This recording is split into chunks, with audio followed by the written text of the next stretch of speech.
Welcome in everybody to A Priest, a Zebra, and a Jew Wrestling Podcast. This is your Fyter Fest preview, and we got a lot of breaking news, a lot of stuff that happened this week to go over and talk about. But first things first, if you like what you see, go ahead, hit the like button, make sure you subscribe because we're just going to keep bringing you great content all year long. Also, we will be on the Jericho Cruise February 2021, so get excited. If you haven't got your ticket already, you're probably out of luck, but there might be a spot or two still available, so try to get on there. We'll be answering questions to fans. We're going to even do a show live there on the boat, so be ready for that. Also want to give a shout out to SMC watching live. That's Smart Mark Cass over there, so get big shout out watching live. Appreciate you tuning in, but let's jump into it, fellas. Big news this week as Tessa Blanchard got released from her contract, and we know one of the matches set for Fyter Fest is Nyla Rose against an unnamed opponent. So it's going to be a surprise. Could be a setup like Guillermo. You predicted Brian Cage was going to jump in at All or Nothing. You were right about that. Are you hearing Tessa Blanchard might be that mystery opponent for Nyla Rose? What are you hearing? What are you seeing? What news do you have for us surrounding Tessa Blanchard to shine a little more light on that situation? Well, who can take on Nyla Rose right now? There's been a lot of injuries in the women's division, and so AEW, if we're honest, one of the weaknesses has been the division. And Tessa Blanchard, she is one of the best wrestlers, so that is the scoop that she will show up at Fyter Fest. And so whether it's true or not, she's the hottest free agent right now. And she was not just Impact champion, not women, she was the champion. So they believe in her in that match. Her matches with Sami Callihan. She beat Brian Cage as well. It'd be a great start. It'd be a great signing for AEW. We'll see what happens. But yeah, that is the scoop. That Tessa Blanchard will be the mystery opponent. It could be just a tryout just to see, because let's be honest, there is some baggage, but everyone deserves a second chance. And, if she stays out of trouble, she can take this opportunity and roll with it. Agreed. And can you speak a little onto that baggage? We've heard that she can be a bit of a bully, things of that nature. For those watching who might not know all the baggage, can you shed a little light on that for us, Father? In Japan, she wrestled a black Puerto Rican wrestler, and there she talked trash, and I think she called her I'm not sure because I could be misquoting, but it was something racist, discriminatory towards black people. So I don't know the exact words, the exact comments, but it came out right before she was going to win the Impact Championship over Sami Callihan. A bunch of female wrestlers came out and explained that she doesn't treat her opponent well, talks a lot of trash, obviously great performer, everything else, but it is some big baggage. So that would be the one thing stopping this from happening. The internet, they know everything about you, so we'll find out. Agreed. And Zebra, what were your thoughts hearing about the Tessa Blanchard release, and what do you think she could bring to AEW as far as from a wrestling perspective? A lot of people have spoken that their women division could certainly use a boost. So speak a little bit about that as far as in-ring performance from Tessa Blanchard and what she could mean to that division. Obviously, Guillermo said there's a lot of baggage there, but as far as in the ring, what do you think? I really don't give a shit about it in the ring. If someone's got some personal views like that outside the ring, they don't really deserve an opportunity in the ring, in my opinion. I'd be hard pressed to think that she got a real opportunity. She couldn't cut the mustard and then conduct herself professionally while she was in TNA. I don't think she'll be able to step it up to the next level, to be honest with you. So I think we probably seen the last of Tessa Blanchard. Bold prediction, but obviously could be very true. We know a lot of people are pointing to the fact, well, she dated Ricochet, who in WWE, African-American wrestler, also currently dating Mexican wrestler. She resides in Mexico currently. So it was kind of shocking when I first heard that, as someone who's dated outside of her race, been in interracial relationships, she would do that. So it's kind of depressing. But when you got 5 people saying it, not just one person, tends to be true. So definitely interesting to see what AEW will do. But you know what, Eric, for Zebra Kid, I got a couple of little zebra babies, little black and white babies. I don't go around saying derogatory terms, especially against any opponents that are, African American or anything like that. If that's her beliefs and stuff like that, on a personal level, she's a scumbag. So I don't think she deserves another opportunity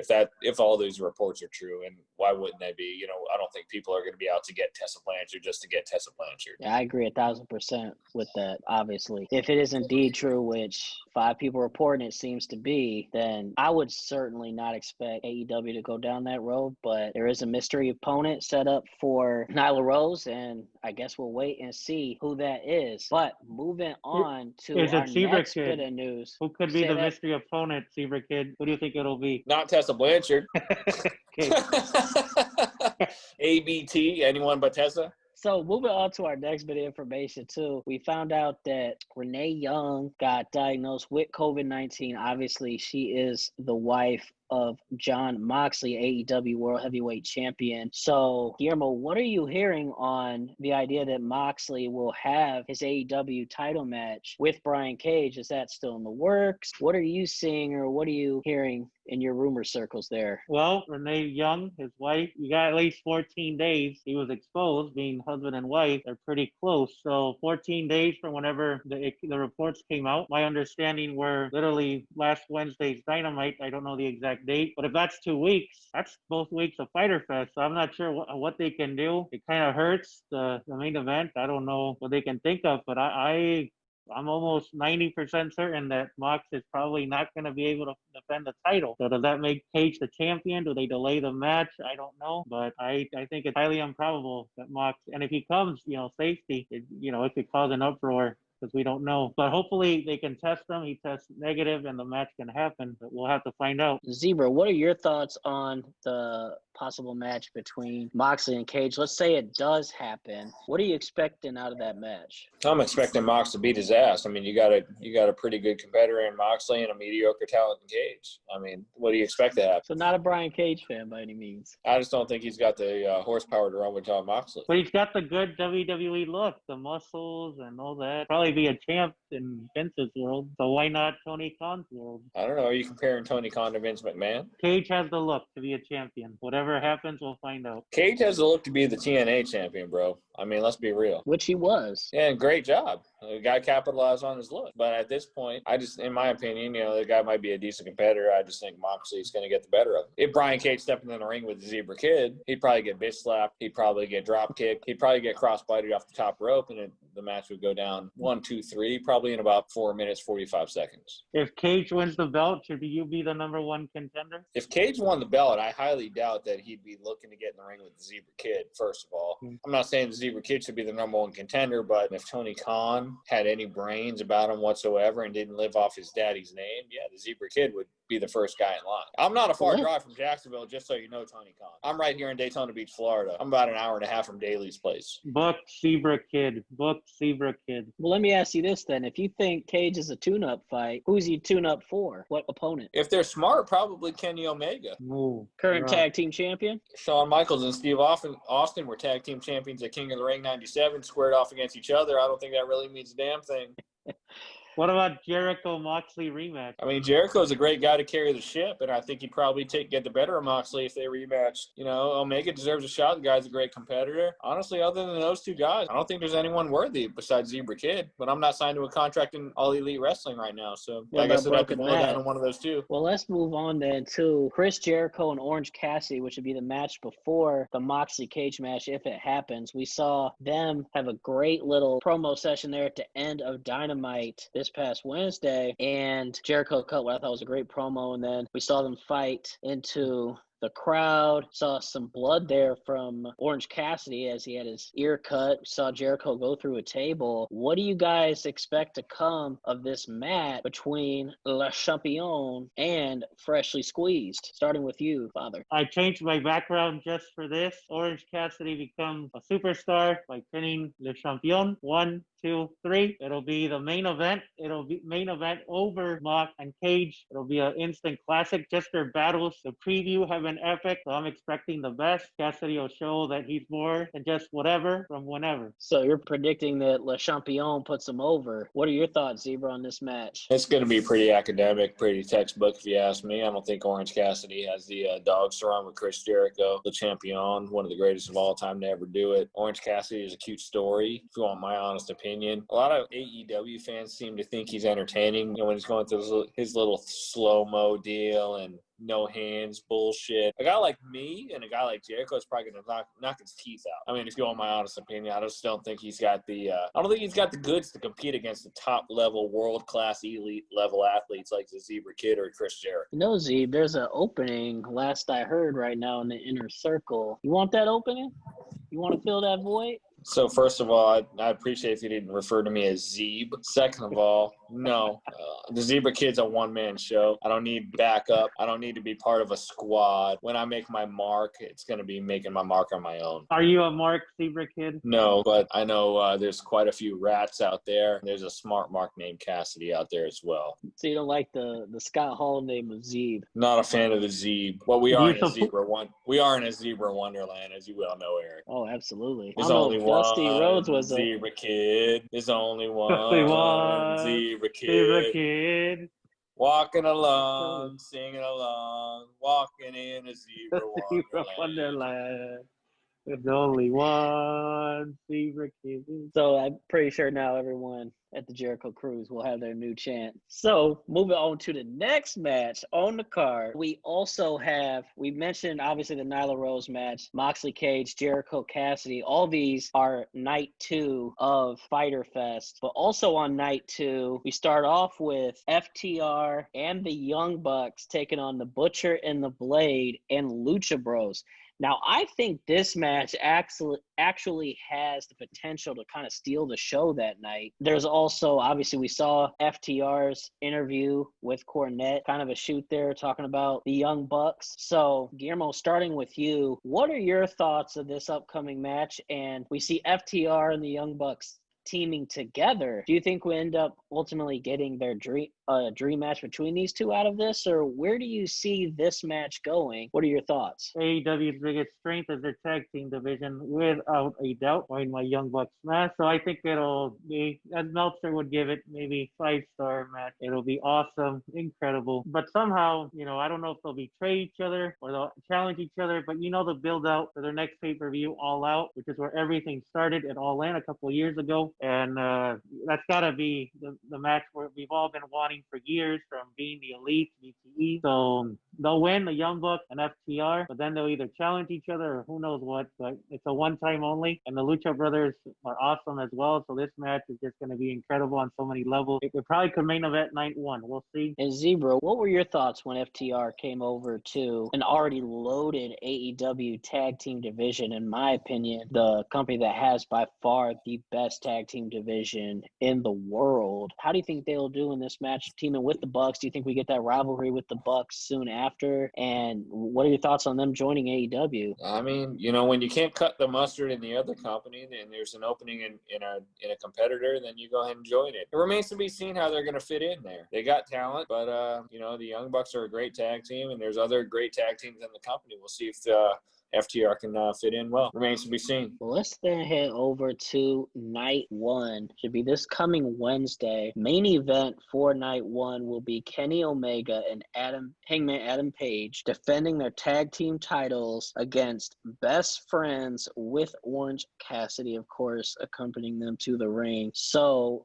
Guillermo, what are you expecting from this match? Give us your thoughts. Either Omega or Hangman will betray the other, maybe going off Zebra Kid, Kenny Omega push. Maybe Omega betrays Hangman, does his own thing, becomes the dominant wrestler he was in New Japan, Wrestler of the Year. So that's one way. Or Hangman betrays Omega. They've been setting it up. It makes the most sense. That way Hangman, with all his talent, maybe he gets that push, gets that title shot, becomes the champion. I think there's going to be new champions. Yeah, I definitely like the idea of the Hangman heel turn. You're right, they have been setting it up for a while now. He's been kind of dissing himself a little bit, and let's not forget, this was the guy who fought Jericho, I believe, to be the inaugural AEW World Heavyweight Champion. So he could get that big push. Do you see a potential for a Hangman Adam Page heel turn? They kind of been setting it up for a while. And what are your thoughts on them possibly breaking up this tag team and them going the singles route? Adam Page needs to compete a little more, if you ask me. In the stadium match, I think he avoided competition, and I really didn't like that. Zebra Kid would have been in there mixing it up from the first minute of the match. He decided to go to the bar and have a drink. They won. They won the match. They're champions. Not like the runner-up shirt, which is all I could afford. But Paige won. The Elite won. Winners, they don't question people that lose, but a winner is always, they're the Stadium Stampede champions, which is Hangman. Well, Father, you are the father of professional wrestling, and you have somewhat of a point. I'm going to quote Stone Cold Steve Austin, sometimes you get over more when you lose. That's true. I did buy the shirt, so I didn't buy the champion shirt. I bought the runner-up shirt, half price mainly. But so don't be contradictory towards yourself. True. Hangman is good. Well, let's jump into another match from night one. Cody Rhodes defending his TNT championship against Jake Hager. Guillermo, what do you think about this upcoming match? Well, I switched my face mask again to Cody. I don't know if it's what I'm struggling with. If Hager loses, that kind of hurts him, because he is a dominant force, and to lose another title match. But on the other hand, Cody, I was thinking, would be champ for a while, so I'm kind of torn. I think somehow Cody will win, and sadly, Hager just keeps going down. So Cody in a 10-minute match. Zebra, what are your thoughts on Cody versus Hager for the TNT World Championship? Both guys been around a long time. Cody, he's a good representative of the TNT title, I think. He's going to be hard guy to get the strap off of. I don't think Hager's got what it takes. Maybe he'll shock me, maybe he won't. Hager can get down though. I mean, I wouldn't be utterly shocked if Hager took the strap. I'd be a little surprised. So I think Cody's going to hang on to the belt. If you had to ask for one of my predictions on that, I think Cody's going to hang on to the belt. I got to meet Hager on the cruise, and everybody on the cruise last year got a pic with Jake Hager. He was socializing. He was an awesome great guy, Guillermo. You know what, Father? If you're such an advocate for Jake Hager, you just let me know what city and what date to show up in at one venue, and I'm going to be there. Zebra Kid is going to be there, and I promise you, Jake Hager's going out on his back. Jericho Cruise 2021. Bring the cage. Bring the cage. But Hager, to respond to Eric's question about, the wrestler part. So again, personality off the ring, he's amazing. And if somehow that could be brought into the ring, because he kind of plays a tough guy, he's a former world heavyweight champion in that other company. And so he's got, the look, his MMA career, he's obviously tough, but, you mentioned that personality or something, there's that little thing missing that separates the superstars from the stars. And so hopefully having met him out of the ring again on the Jericho Cruise, somehow they could let that personality out. I think he'd be, blowing it away. Now let's dive into the women's title match. We have Hikaru Shida going against Penelope Ford. Guillermo, what do you expect of this? We've seen a little bit of a build-up over the last couple weeks here. Hikaru Shida obviously took the title from Nyla Rose at All or Nothing. What are your thoughts on Hikaru Shida? I think she's a great champ. I think she's a great champion. She's a great worker in the ring.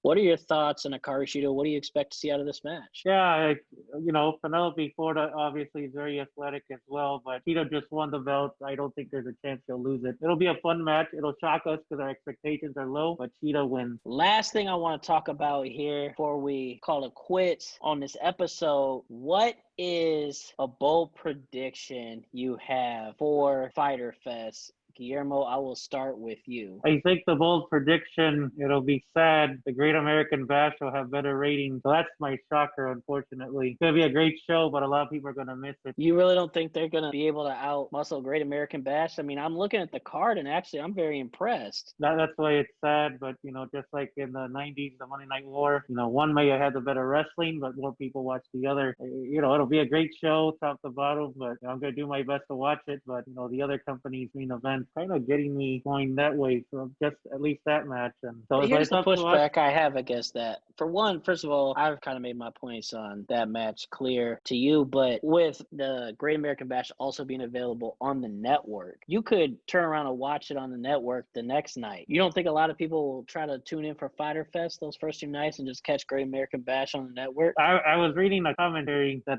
combined it's 1.44 million of the 2 events that are on Wednesday night. And someone said that most people actually see both. So in a sense, you got to double the ratings because people do end up seeing both. And I think I'll probably end up seeing both personally. You guys, the viewers, you guys decide. This is a new company, so they need your support. But again, reading that commentary from both sides saying that, let's be honest, most of us are wrestling fans. We like it all and probably check it all out. I mean, I agree. We both obviously like it. We all like it all, but obviously tell by my background what I'm watching first, and I'll be tuned in for Fyter Fest full throttle. So, Zebra, what is your bold prediction going into Fyter Fest? What you got?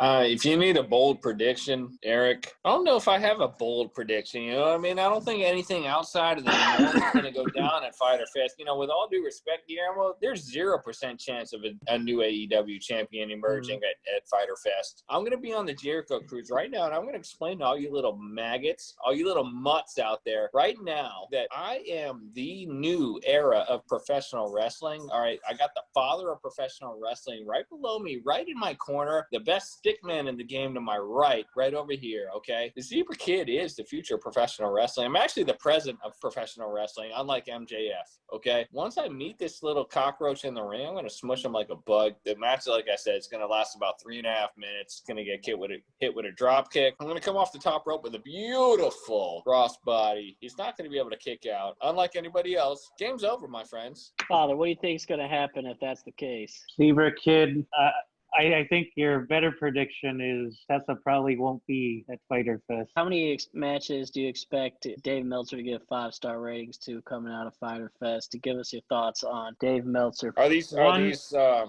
matches taking place on American soil or Japanese soil? Well, American soil, consider. I believe it'll be right there. There you go. So I guess the answer is going to be 0 5-star matches from Dave Meltzer. I mean, the guy's a putz. Let's be real. He can go fuck himself. And Eric Bischoff hit it right on the head. I mean, go fuck Dave. Go fuck yourself, Dave. Well, he did give his highest rated match this year was an AEW Revolution tag team title match. Hangman Page and Kennyomega against the Youngbucks. So he's shown some love to AEW this year. Well, yeah, because AEW picks their talent from New Japan. There's no surprise there when it comes to Dave Meltzer. I don't know why this guy's match ratings get so much publicity because people in the business really don't respect the guy whatsoever. What's your thoughts? The Marks love him.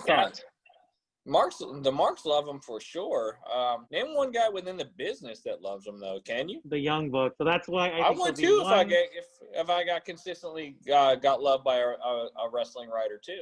There's no doubt about it. That'll be the one 5-star match. FTR and the Youngbucks teaming up. I think that one will get 5 stars. I agree. I said that's my prediction. That's the matches I think might steal the show on night one. If Dave Meltzer gives the Youngbucks versus FTR a 5-star rating, you might as well give the Beverly Brothers versus the Bushwhackers a 5-star rating back in the 1992 era. Let's be real. I think the Bushwhackers did have a 5-star match against Steve Urkel on an episode of Family Matters one time. Well, you need to go back and watch some sheep herder matches because they were actually a legit tag team. Father, what are your thoughts? Obviously, you mentioned the Marks love Dave Meltzer. What are your thoughts on Meltzer? We love the Rats and the Marks. Well, it brings conversation. It brings conversation. When I heard he did that first 6-star match in his history, Omega Okada, I had to check it out because I'm like, man, this must be the greatest match ever. And it was up there. And then when he gave another match, Omega Okada 7 stars, I'm like, oh, I got to check this out. So it really got me out of that WWE comfort zone that I kind of grown up. Quad Cities, where I grew up, where Eric grew up as well. Seth Rollins country. So just enjoy it. And so it exposed me to other companies. I probably wouldn't be an AEW fan right now, because like Meltzer or not, he covers pretty much all of wrestling. One might agree or disagree, but he gives new people shots. Well, the problem, Father, is with the Zebra Kid matches, it's impossible for a Zebra Kid match to get 5 stars because the domination factor. I think it has to be two-way action to get a 5-star rating, and it just doesn't exist in a Zebra Kid match. Fair enough, Zebra Kid. Fair enough. I think that is our cue right now to call it quits on this session of A Priest, a Zebra, and a Jew. So definitely want to give a shout out to everyone watching. If you liked what you saw, please hit the like button. Go subscribe. Tell us what you like. Tell us what you didn't like. Leave your comments in the comment section. To all the Rats, to all the Marks, to all those doing jobs, please leave a comment in the Do you comment like Dave section. Meltzer? Do you like Dave Meltzer, or do you not like him? I'm kind of indifferent to him. I think it's pretty tragic that he gave a 4-star match to Austin and Brett at WrestleMania 13, because I think that's one of my absolute favorite matches of all time. That would have been one I would have given a 6-star to. It was a great story told, great match from beginning to end. If you ask either one of those guys, there is not one thing they would change about that match. I thought it literally led to the Austin era. It led to the Bret Hart heel turn. The crowd in the audience was dead. That's why he gave it 4 stars. That's what crowd was that, Father? WrestleMania. The crowd was dead. On what WrestleMania 13, Bret Hart and Austin. Rosemont.